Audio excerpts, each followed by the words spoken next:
encuentro antropoceno y en este caso fuera el formato tradicional de las reuniones para charlar con Martín Racine, el gerente forestal, ganadero y de abastecimiento de materias primas en Enrique Seni, un campo ubicado en Corrientes. La idea era charlar con él básicamente sobre su actividad y focalizándose a lo que se vincula a los bonos de carbono. Estamos cumpliendo 85 años como empresa. Esta empresa se fundó en 1940. El fundador fue Enrique Rafael Seni, el padre de nuestro actual presidente, Carlos Seni. Y bueno, estamos en el devenir del año número 86. Hemos cumplido los 85. Entonces es algo bastante especial para nosotros el poder estar festejando y recibiendo este año en un ámbito desafiante, ciertamente, pero que nos encuentra con nuestras actividades, digamos, a buen ritmo y a todo vapor. La empresa fue fundada en 1940 como corredora de granos y luego fue incorporando actividades. Te diría que a partir de la década del 60-70, que es donde Carlos Seni, actual presidente, empieza a participar más en la empresa, esta empieza a diversificarse. La primera diversificación que tiene es la de ganadería. Básicamente se compran campos en el sur de Corrientes, primeramente en Guayquiraró, luego en Esquina, donde hoy estamos establecidos y hemos crecido en actividades y en volumen. Luego se incorpora la forestación.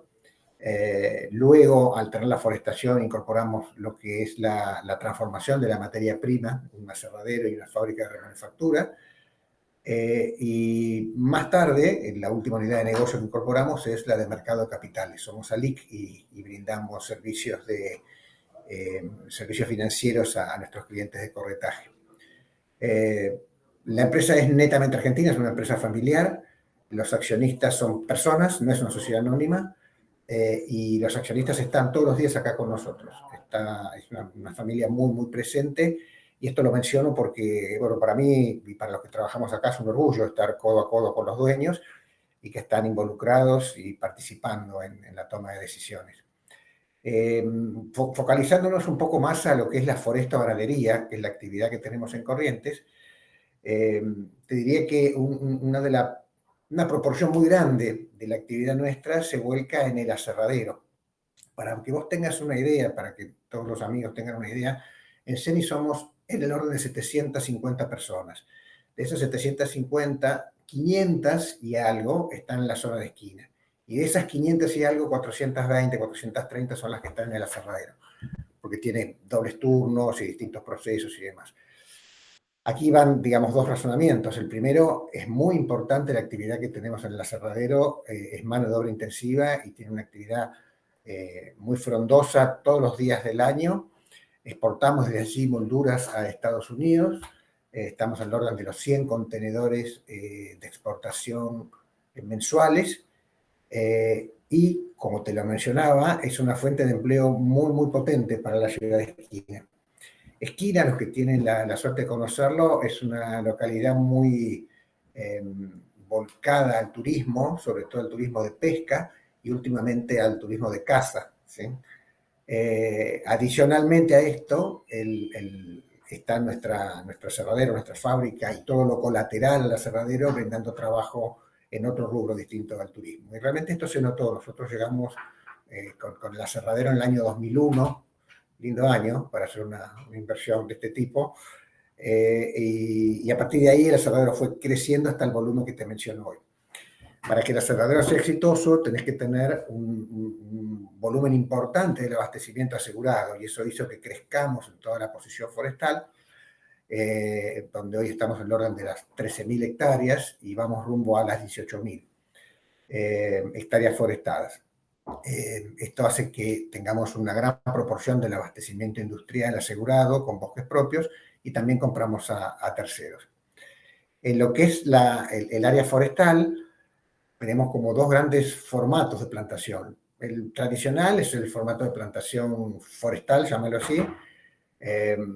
Básicamente nosotros consumimos pinos en la industria, por lo tanto plantamos pinos, si bien tenemos algo de eucalipto y algo de bevilea, son otras variedades, básicamente hacemos pino. Y hacemos pino en el formato tradicional y en un formato un poco más novedoso, que es el silvopastoril. Tenemos sistemas silvopastoriles. Casi de las 13.000 hectáreas, casi por mitades en sistemas forestales puros y sistemas silvopastoriles. ¿Qué te permite el sistema silvopastoril? Bueno, tener una doble utilización, si vos querés, del terreno, un formato un poco más amigable, porque vos no estás desplazando a la vaca para poner los árboles, sino que estás haciendo que ambos convivan. Y al final del día, y vamos cayendo a lo mejor en el tema central que vamos a tocar hoy, que es la economía del carbono, que al final del día estás aportando un gran capturador de carbono, como es el árbol, dentro de una actividad que lo vamos a discutir ahora, pero que es a los ojos del oyente, de la audiencia, es una actividad cuanto menos vidriosa, la ganadería, respecto a la economía del carbono. Hagamos un paréntesis ahí y después lo discutimos. Pero lo cierto es que vos hablas de ganadería, que a la gente le suena que con la emisión de metano es muy contaminante, lo juntás con árboles, que son capturadores netos de carbono. Entonces generás un ambiente positivo, con capturas positivas de carbono, y bueno, esto mejora mucho, potencia la actividad ganadera, mejora el uso de los terrenos y adicionalmente hace para la ganadería, sobre todo en zonas marginales, en nuestro caso por temperatura y humedad, mejora el ambiente para las haciendas. No es lo mismo estar en Corrientes en enero con 40 y pico de grados y 87% de humedad abajo de un pinar que estar a cielo abierto. Incluso la vaca lo sabe. Así que el devenir de la historia de la empresa nos fue llevando a encontrar esta solución que, por cierto, la encontramos muy virtuosa y que mucha gente la está también incorporando en sus planteos. Se han generado ya hace algunos años congresos de sistemas silvopastoriles. En nuestro caso y en nuestra zona se hace de determinada forma, pero se hacen silvopastoriles en la región andina, tanto en el norte como en la región patagónica. Se hacen silvopastoriles en el monte chaqueño y en distintos lugares, incluso en Uruguay, Brasil, Paraguay. El nuestro no digo que es especial, sino que es adaptado a nuestra zona, en marco de plantación y utilización. En cuanto a lo que es la economía del carbono, en realidad nosotros caímos a darnos cuenta de esto de la economía del carbono una vez que teníamos los árboles. Nosotros plantamos nuestros árboles y crecemos en forestación con el firme convencimiento de que son la materia prima para nuestro aserradero, como te mencionaba antes. Pensábamos en un árbol que se convierte en un rollizo, luego en una tabla, luego en una moldura que se exporta a los Estados Unidos.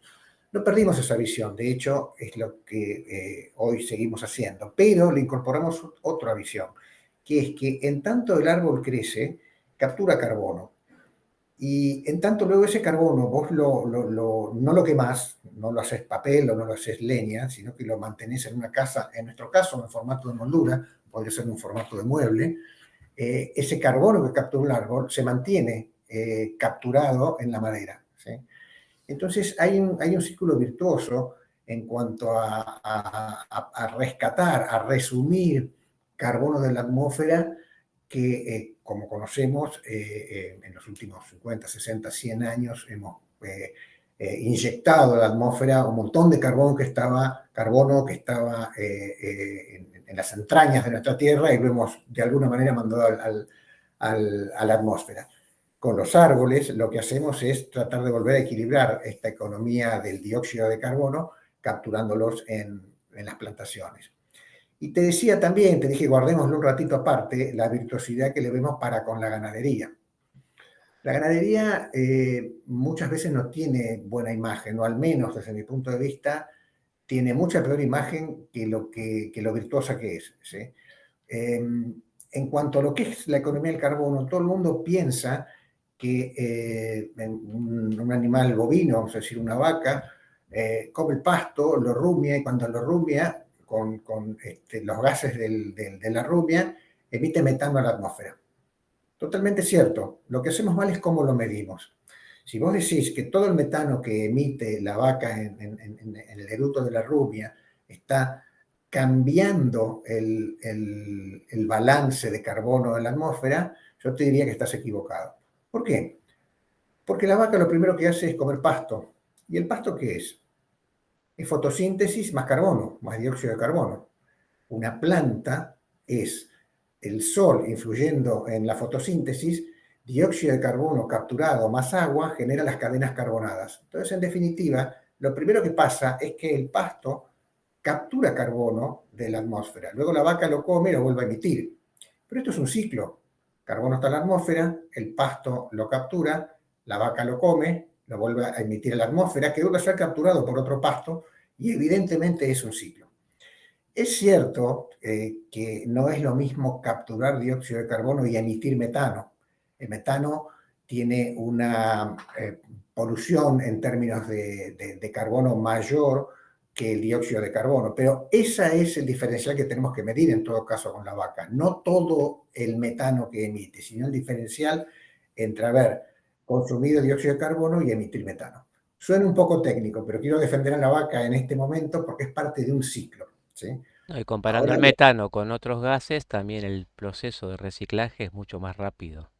y el proceso es mucho más rápido que un fluorocarbonado, por ejemplo. ¿Sí? Eso también es cierto. Eh, Ahora bien, cuando por los métodos de medición que hoy hay para los proyectos de carbono, la vaca, desde mi punto de vista, está siendo castigada porque todo el carbono emitido por metano va a la cuenta negativa de emisión de carbono. Y por lo que te explicaba, creo que no es así.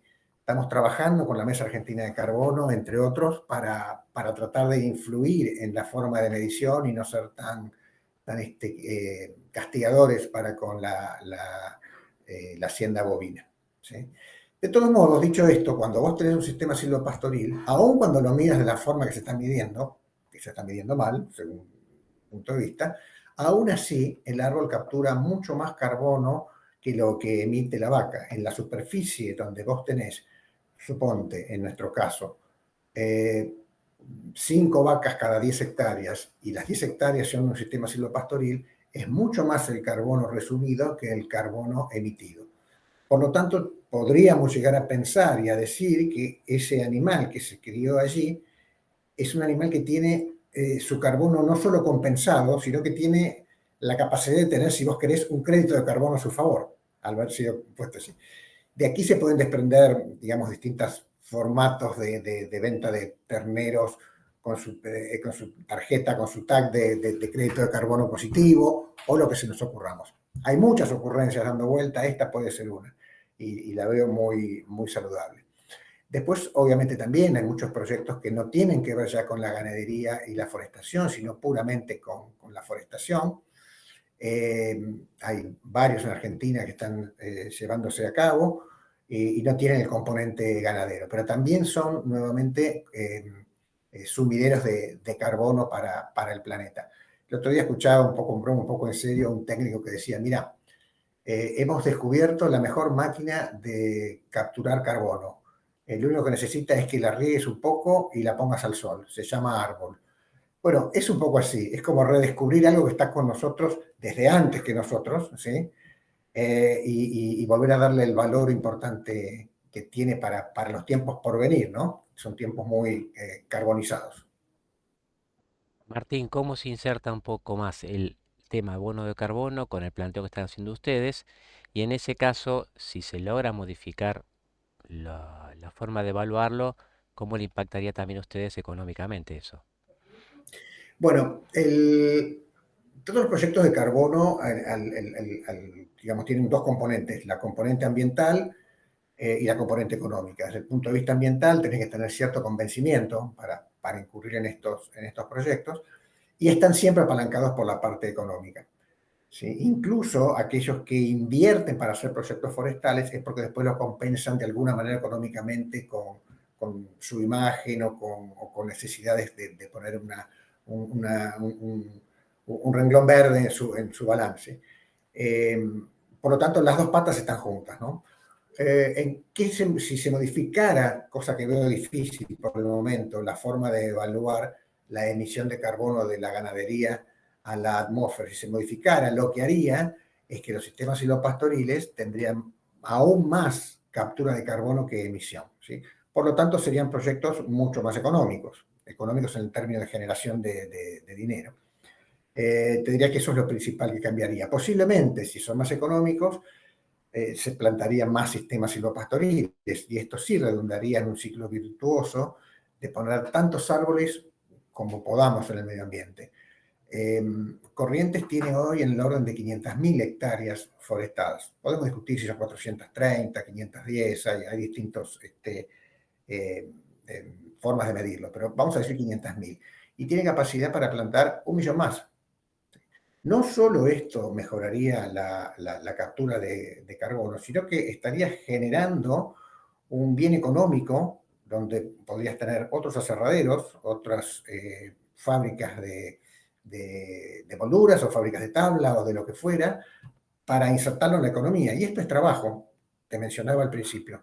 Tenemos un aserradero que exporta 100 contenedores por mes, es grande, y ocupa 450 personas. O sea, es un multiplicador muy importante del trabajo. Y te estoy hablando de 450 personas directas.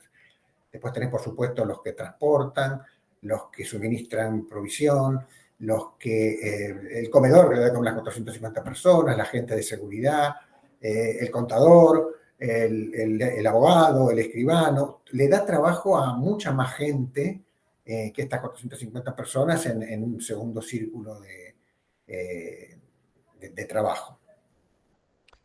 Estás hablando de balances positivos de carbono, pero algunos eventos tienen que ver no con la parte forestal, sino con otras circunstancias que hacen un nivel neutro. ¿De qué otros ejemplos podemos encontrar en Argentina que estén trabajando con bonos de carbono? Bueno, hay muchos. Te diría que se divide como en dos grandes rubros, ¿sí? Como para hacerlo bien, bien didáctico. El primero es todo lo que yo te vengo mencionando ahora, que son sumideros de carbono. Yo hago una acción para capturar carbono de la atmósfera, que haya menos carbono disponible, menos dióxido de carbono en la atmósfera, más dióxido de carbono capturado en formato de madera en este caso. El otro gran rubro es lo que es carbono evitado. Esto es, hago una acción para evitar generar carbono que hubiera hecho si es que no hubiera hecho la acción. Ejemplo, el auto eléctrico. Si yo prendo mi auto y me voy de aquí a mi casa, voy a estar, como mi auto es naftero, voy a estar emitiendo gases carbonados, ¿sí? Dióxido de carbono, metano y otros, voy a estar emitiendo carbono, que ese carbono antes de convertirse en nafta era petróleo y antes que eso estaba abajo de la tierra. Esto no es un flujo, esto es una línea directa, algo que estaba abajo de la tierra. Perdón, esto no es un ciclo, esto es un flujo. ¿Sí? Yo te explicaba que la captura de carbono por parte del pasto, el consumo por parte de la vaca y la emisión nuevamente de metano en la atmósfera forma parte de un ciclo. ¿Sí? Cuando yo prendo mi auto y emito metano y dióxido de carbono a la atmósfera por la combustión de la nafta, lo que estoy haciendo es completar un flujo que se inició cuando se extrajo ese petróleo, se refinó en nafta y ahora yo prendo el motor y lo emito a la atmósfera. Era un carbono, una molécula de carbono que estaba en la Tierra y que ahora está en la atmósfera. Es muy distinto un ciclo como el de la vaca a un flujo como el del petróleo, por decírtelo. Yendo a tu pregunta, la segunda vertical de proyectos es la de carbono evitado. Si yo ahora llego a casa emitiendo carbono con mi auto y decido venderlo y comprarme un auto eléctrico y mañana vengo al trabajo en el auto eléctrico, yo todo ese carbono que hubiera consumido si tenía un auto naftero, no lo estoy consumiendo. Estoy evitando. Todo ese grupo de proyectos son los de carbono evitado. Típico, un parque solar, energía fotovoltaica en Salta, Jujuy, en La Puna. ¿Sí? Típico, los parques eólicos, donde a partir de la energía eólica está generando energía eléctrica, en ambos casos que suplantan la energía generada digamos, en forma térmica con combustibles. ¿Sí? Y en el medio que tenés lo que llamamos la transición energética. Y acá me meto con vaca muerta. Vaca muerta tiene mucho gas, es menos contaminante el gas que el petróleo. Por lo tanto, en la transición hacia economías más limpias, el gas es un jugador importante que deberíamos saber aprovechar y ojalá lo hagamos. Martín, comienza el ciclo de tener bonos de carbono en CENI o en un productor, quien sea. cómo son los pasos, qué es lo que tiene que hacer y en el caso de ustedes, qué escala, qué superficie están trabajando ya con bonos de carbono. Una vez que vos te decidís a generar un proyecto, lo que tenés que hacer es elegir quién te lo va a listar, así se llama, digamos, en qué plataforma vos vas a ofrecer tu proyecto, tenés que elegir quién te lo audite y tenés que armarlo, solo o con la ayuda de alguien, armar tu proyecto. ¿Sí?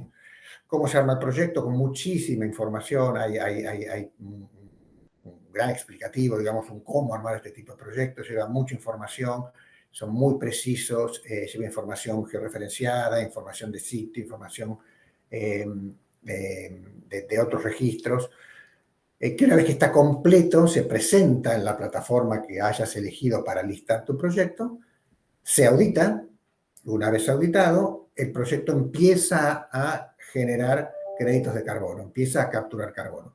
Todo esto, desde que tenés la idea hasta que la escribís, la listás y la auditás, te lleva alrededor de 2 años. ¿Sí?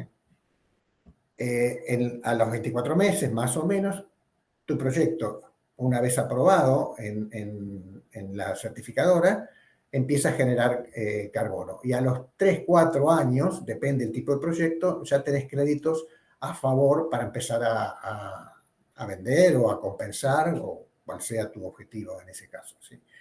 Nosotros en CENI estamos con un proyecto de 6.500 hectáreas foresto-ganaderas, silvopastoriles, que en este momento lo tenemos pausado porque estamos reformulándolo. La idea es incorporar algunas hectáreas más, entonces lo pausamos para reformularlo con un volumen un poco más importante. O sea, están en proceso de gestación, no está concretado todavía dentro de CENI. Tenemos hecho el proyecto, Sí. tenemos que cambiarlo porque vamos a incorporarle más hectáreas. Tenemos elegida la plataforma, elegido el auditor, no lo hemos auditado todavía, porque tenemos que reformularlo para hacerlo un poco más grande. Estamos a mitad de camino, te diría, pero hemos hecho otras cosas con la economía del carbono, una que creo que es la primera que yo le desafiaría a todas las empresas o familias a que hagan, que es medir la huella de carbono. Por supuesto que si lo hace una empresa hay que hacerlo con un montón de vueltas de mediciones y de certificación y de demostración de qué consumos tenés y demostración de cuántos autos usás, cuántos viajes utilizás, cuánta luz gastás. Generas todo lo que es con documentación previa, todo lo que es tu huella negativa de carbono, perdón, en este caso es positiva, o sea, cuánto carbono vos estás emitiendo por tu actividad y luego ves con qué lo compensas. Eso se llama medir tu huella. Yo, por hacer lo que hago, ir a mi casa en auto, prender la luz acá, estar ahora en la computadora, usar mi teléfono que tiene una batería de litio, genera una cantidad de polución de carbono a la atmósfera. ¿Qué hago yo para contrarrestarlo? Bueno, suponte planto plantas en mi casa, que no hubiera plantado. ¿Sí? Se plantó 50 plantas de maíz, como el choclo. ¿Sí? Bueno, estoy compensando de alguna manera lo que estoy haciendo en mi actividad normal. ¿Cómo lo hace una empresa? Todo esto lo mide a través de sus registros contables, ve todos los consumos que tiene, qué impacto tiene en el carbono, todo esto está tabulado, y contra eso ve si estás haciendo alguna actividad que esté resumiendo carbono. En nuestro caso estamos plantando árboles. Y luego sumás y restás, y te puede dar que sos carbono negativo o carbono positivo. Si estás capturando más carbono del que estás emitiendo, sos carbono negativo, estás haciéndolo un bien a la atmósfera. Y sos carbono positivo si estás emitiendo más carbono a la atmósfera. Esto es lo primero que hay que hacer. Te dije, empresas o familias. Obviamente la empresa lo tiene que hacer con una auditoría, como te estoy diciendo. Ahora, familias podrían bajarse alguna aplicación que andan dando vuelta por ahí y si querés jugar, entre comillas, a ver cómo va mi huella. Y eso por lo menos concientiza, sobre todo las generaciones más jóvenes que las nuestras, de todo este tema del carbono, ¿no? Que es un tema que ya nos está impactando. Esa evaluación se hace en función, bueno, de un listado y los parámetros son valores tabulados, no son mediciones en tiempo real o valores reales. Ya está establecido que para cierto ítem ese es el consumo según el volumen y se va tabulando. ¿Cómo puedes darle valor a tu producción supongamos que estás con un objeto vivo que no el consumo, pero sí la ganancia, en cada año puede ser distinta. La tasa de crecimiento de un rodal, un año puede ser muy intensa y otro año se detuvo. ¿Cómo se evalúa esa diferencia de ganancia de carbono o no se considera? Sí, sí, por supuesto que se considera. Vos lo que haces es partir de un stock de carbono y luego ves cómo va creciendo tu stock. Y eso se hace con mediciones de inventario. O sea, vos contás cuánta madera tenés hoy capturada y el año que viene contás en cuánto creció o decreció, porque puede ser que estés cortando los árboles para llevarlos, en este caso, a nuestro aserradero. Con lo cual, todos los años se hacen evaluaciones de la cantidad de stock de madera que estás teniendo. ¿Sí? Te cambia un poquito de rubro, pero también hay proyectos de carbono en el suelo, ¿sí? Donde con un manejo especial de pastos y pasturas, logras capturar más carbono en el suelo que el típico que hay en tu zona. Bueno, eso también se hacen mediciones durante los años, a ver respecto de cómo era tu zona en el principio, esto se llama la línea base de tu zona, cuánto lograste capturar por encima de esa línea base. Antes de finalizar, un poquito salir de lo que es la moneda común, el bono de carbono, que hay un valor tabulado, hay un valor internacional, es un valor para distintos tipos de bono de carbono, y después que hables un poco de los interesados en querer comprar esos bonos de carbono. Bueno, el bono de carbono, el crédito de carbono, en realidad es como decir, tengo un auto. Vos podés tener un auto usado, viejo, un Renault 12 Break, o podés tener un Audi patentado antes de ayer. Los dos son autos, pero tienen un valor muy distinto. Lo mismo pasa con los créditos de carbono. Depende el origen que tengan, depende la duración que tengan, tienen más o menos valor. Por ejemplo, en el tema forestal, nuevamente, los formatos hoy de medición hacen que el formato forestal tenga una vida útil y un fin, que es en 50 años más o menos. Ahora, podés tener otros carbonos evitados donde yo estoy evitándolo. Por ejemplo, pongo un filtro, tengo una chimenea que me emite un montón de clorofluorocarbonados. ¿Sí? Ahora, le pongo un filtro que retiene los clorofluorocarbonados y luego eso lo mando a una disposición final tal que no vuelvan a emitirse a la atmósfera. Bueno, eso en tanto mi filtro esté funcionando, es acumulativo todo el tiempo la cantidad de carbono evitado. Eso se mide de una manera y tiene un valor en el mercado distinto al de la forestación. Lo mismo pasa, por ejemplo, si haces captura de carbono en suelo, como te mencionaba antes, con manejos pastoriles y demás, o si tenés un parque eólico. Cada uno de ellos es valorado distinto en el mercado. Cada auto tiene un valor. Por lo tanto, es muy variado. Te diría que no solo es muy variado entre los distintos tipos de créditos, sino a través de los años, ¿sí? En las distintas demandas que hay. Pero te diría que hoy puede valer entre $7 y $50. O sea, es realmente amplio la variación. ¿Quiénes son los interesados? En general, los interesados son grandes compañías que tienen emisiones difíciles de evitar. En general, una empresa cuando se empieza a ocupar de su economía del carbono, lo primero que hace es tratar de evitar todo lo posible. Vamos a ejemplos burdos, pero bueno, tengo luz de bombita de las de antes, bueno, le pongo tubo LED. Listo, estoy evitando usar energía eléctrica, que como te decía, la matriz principal es con combustible no renovable. Al consumir menos, bueno, tengo menos huella. ¿Sí? Reciclo todo el papel que tengo en la oficina. Hago la fotocopia de este lado y de este lado. Bueno, bárbaro. Consumo la mitad del papel. Cambio mis autos y los vuelvo todos eléctricos. Bueno, dejo de consumir. Lo primero que hacen es ver cómo hago para evitar todo lo que pueda evitar. En general, lo que les pasa a las compañías es que una vez que mejoraste tu huella por haber evitado todo lo que podías evitar, muchas veces, sobre todo en algunas actividades como la minera, la de transporte, la de extracción petrolera, etcétera, etcétera, muchas actividades, aun cuando hagan el mejor esfuerzo por evitar, les sigue quedando un saldo. Y ese saldo es el que compensan con proyectos. Y ahí es donde compran los créditos de carbono para solventar ese saldo que les queda. Esas son las grandes compañías que hoy en general están buscando compensar. Luego tenés actores más locales que también pueden tener este tipo de inquietud, suponte, un tambo grande, ¿sí? suponte una fábrica de un molino harinero, cualquier actividad que vos veas y que parta de su huella y se dé cuenta que tiene todavía para llegar al carbono neutro, necesita alguna necesidad adicional más allá de lo que esté evitando por un buen manejo, esos son potenciales clientes del bono. Estuvimos hablando siempre del sector privado. ¿El sector público en algún momento está interesado, participa, genera el ámbito para que se desarrolle o es simplemente una nube que está volando por otras escalas? No, pues es que el sector público sí está interesado. Muchas veces son temas difíciles de entender y muy específicos. Muchas provincias se han interesado por tratar de entender esto y ver de qué forma pueden participar. Muchas veces la forma es tratando de ayudar a que los proyectos funcionen y muchas otras veces es bueno, ver cómo pueden recaudar con esto. ¿Sí? Y hay de todo, pero no es algo inherente solo de Argentina, sino de otros países. El Estado muchas veces quiere participar. Hay discusiones escatológicas, ¿no? Como por ejemplo, el aire de quién es, del propietario de la tierra o es de todos. Y cuando digo de todos, es de la provincia o de todo el mundo, porque es el mismo aire que circula.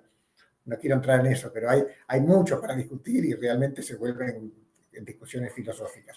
¿Y el carbono capturado de quién es? Porque si el aire es del mundo, el carbono que yo capturé, que estaba en el aire, ¿es mío o es del mundo? Bueno, hay muchísimo por legislar, muchísimo para pensar. Algunas provincias lo están pensando bien, otras les está costando entenderlo, pero hay cierto interés en regular esto. A la delantera salieron Misiones, Jujuy, Córdoba y alguna otra. Cuando hablas de la mesa del carbono, ¿con qué frecuencia se reúne? ¿Dónde está físicamente? ¿Sucede? ¿Cuál es el nudo? ¿Y qué avances ha logrado en los últimos 2 años, por ejemplo?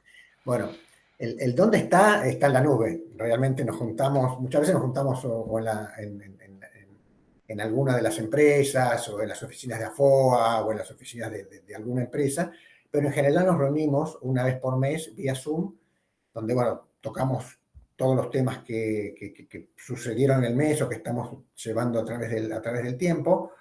Tenemos también un comité directivo más chiquito donde bueno, vamos gestionando todas las cuestiones y obviamente un gran grupo de WhatsApp donde discutimos las cosas y nos llamamos y demás, pero no hay tal cosa como una oficina de carbono, sino que más bien es un grupo muy activo que está trabajando en esto. Sí hay un coordinador de carbono, Juan Pedro Cano, que es, digamos, el que lleva adelante, el que gerencia todo esto y es el motor de hacer todo esto por conocimiento y por el tiempo que le damos para que lo dedique.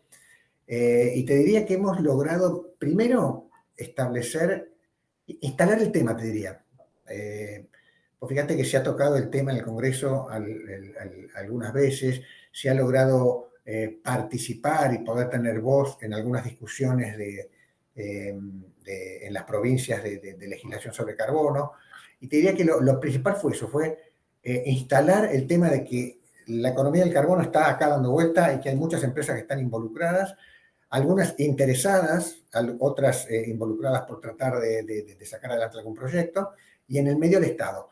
Lo principal que hizo fue ser reconocido como ente privado para ser interlocutor con los distintos estados provinciales y ha logrado ser escuchado por muchos de estos estados y ha logrado influir positivamente en distintas legislaciones. Creo que está haciendo un buen trabajo. Martín, creo que en este tiempo hemos aprovechado muchísimo tu conocimiento y la idea de entender de qué se trata y que esto está en constante crecimiento, estás en un proceso todavía que nos estimula a poder seguir hablando de este tema en un futuro. Te quiero agradecer en nombre del Antropoceno y despedirnos en este momento. Gracias, Bueno, Martín. muchas gracias. Muchas gracias por darme este espacio y seguro, esto es algo que va a seguir evolucionando, van a cambiar las mediciones, van a cambiar las capturas y es súper interesante y bueno, ahí está el desafío. Gracias por invitarme. Bueno, te agradecemos, Martín, y a todos ustedes nos despedimos en este capítulo. Nos vemos próximamente aquí en la pantalla de Antropoceno. Buenas tardes.